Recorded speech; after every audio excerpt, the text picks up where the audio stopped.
Hi అండి. Today recipe masala khichdi. ముందుగా pan పెట్టుకొని అందులో ఆయిల్ వేసుకోండి.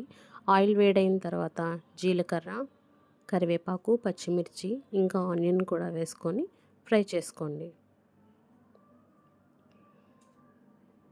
దీన్ని ఇలా గోల్డెన్ బ్రౌన్ కలర్ వచ్చే వరకు కూడా ఫ్రై చేసుకోవాలి. ఇది ఇలా ఫ్రై అవుతుండగా కొంచెం పసుపు, అల్లం వెల్లుల్లి పేస్ట్ని కూడా వేసి పచ్చివాసన పోయేంత వరకు బాగా ఫ్రై చేసుకోండి. సిమ్లో పెట్టుకొని ఫ్రై చేసుకోండి. ఆల్రెడీ కుక్ అయిపోయిన రైస్ని తీసుకొని పొడి పొడిగా చేసుకోండి. గడ్డలు లేకుండా చేసుకున్న తర్వాత అందులో వేసుకొని మిక్స్ చేసుకోండి. దీనికి టేస్ట్కి తగినంతగా సాల్ట్ ఇంకా హాఫ్ టీ స్పూన్ గరం మసాలాను కూడా యాడ్ చేసుకోండి. దీన్ని బాగా మిక్స్ చేసుకోండి. మంచిగా మొత్తం మిక్స్ అయ్యేలాగా కలుపుకోండి.